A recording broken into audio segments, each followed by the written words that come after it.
Welcome to SwitchCorner, my name is Alex, and today we're going to be taking a look at Time on Frog Island on the Nintendo Switch.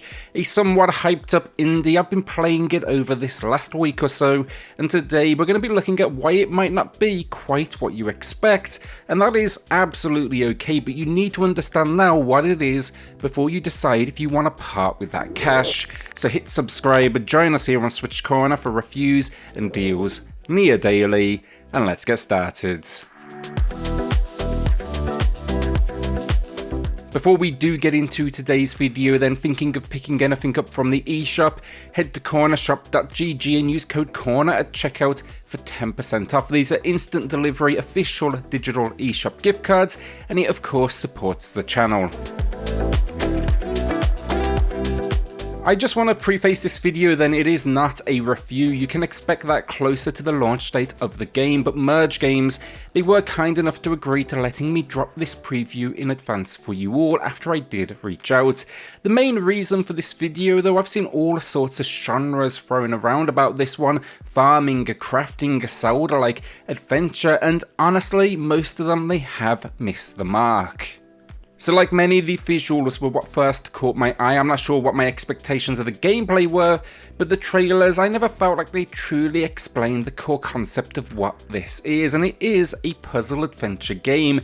If you are looking for combat, farming, crafting, this may be a misunderstanding of what this game specifically is, because basically its sites they are squarely focused on exploration and then finding these objects for trade. The reason behind this, you see the opening of the game, you are shipwrecked, the mast is destroyed, the wheel are missing, wood panels holding that water at bay gone, and the list goes on. Now it's quickly established, thanks to an on-screen pop-up when you approach the ship's remains, that you must now uncover these pieces. There's also going to be some character context added in here, which I'll be saving for the full review, but it is bite-sized. This world, though a small open location, it gives you the freedom to uncover its secrets at your own pace, and then it's of course populated by the title frogs, 14 in fact, each with their own responsibilities and let's say job roles in this world, from the local artist to those that run a bar to those that run a market stall. You'll also unlock an additional inaccessible part of the island with a little bit of progression. The controls are simple as well. At its core you have movement, the ability to jump, and then you can pick up, drop or interact with items in this world. You have no sort of inventory here, no map, no sort of quest log, nothing of the like. It's a case of you can carry one item at a time, you'll carry it to the nearest frog in sight. You'll also unlock a few additional abilities with progression as well, but I wouldn't say they move beyond the scope of this, rather let's say they adapt it. You can also then find items in this world that may just help you out. Flowers that speed you up for a short boost, mushrooms that bounce you to greater heights, and kind of the list goes on from there. It's a game though that in its design it rewards curiosity at nearly every level. It's also worth knowing there's no camera controls in here or rotation. What you see is very much what you get.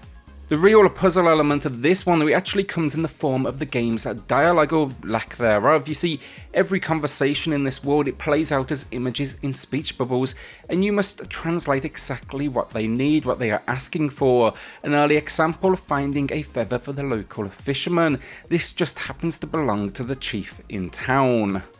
That is often though just the beginning. You want that chief's feather, while in return they want a sunflower which is yet to bloom. And now I can find a sunflower in this world, but how do I reverse its process of blooming so I can deliver it to them? It's a simple concept, but it's consistently rewarding as you get to the bottom of, let's call it, each mystery. Alongside the core missions to rebuild your boat, then you do have a base where you sleep each night.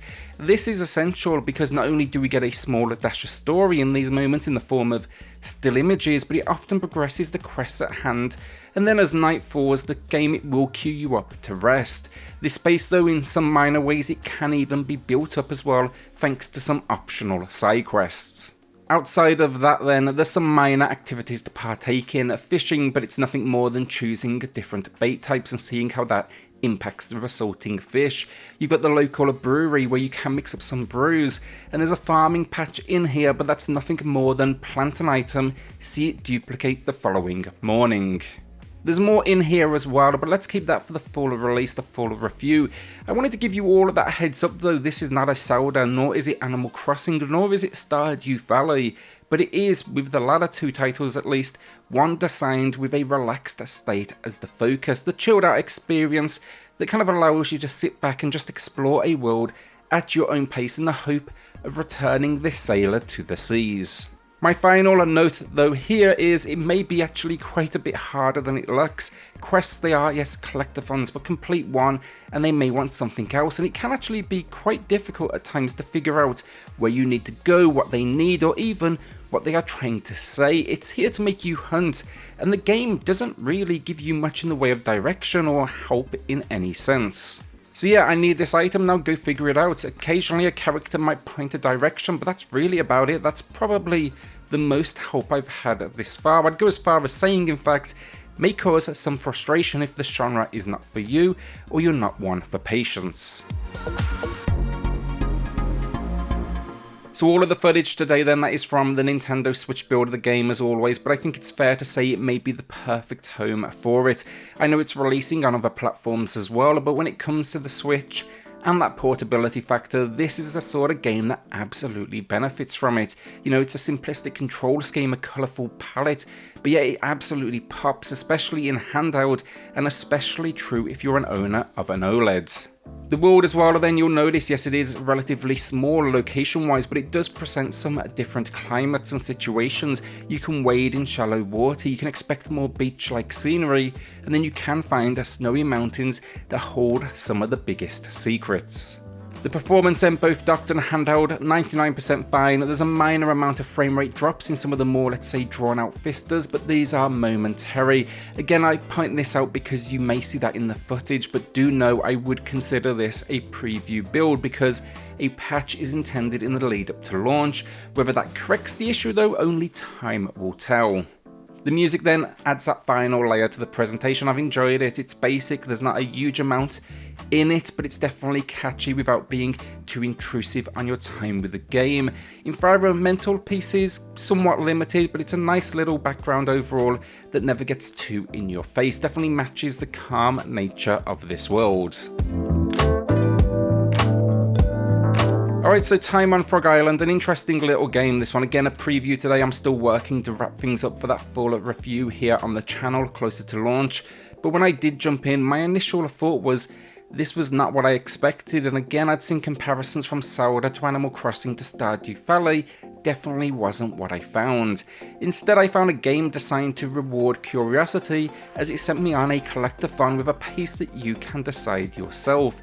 That said though, it may be a little more complex than many expect, not because of controls or location design, but rather direction. The game's characters, they tell you what you need very briefly, but now it's down to you to uncover what that item is, where you can find it, how can you even make it. And yeah, on that note, I've been stuck as well a few times, honestly, as I try to make sense of things, so the puzzle in the genre description, definitely not a lie. Do not go here looking for anything outside of that. This far though, like, the world has been keeping me locked in, and I'm looking forward to seeing the end game now and determining, is the effort worth the payoff? Are these positives for the game, or are they negatives? A challenge can absolutely have its reward, but it can also prove frustrating, but I only think you know that when the credits actually roll.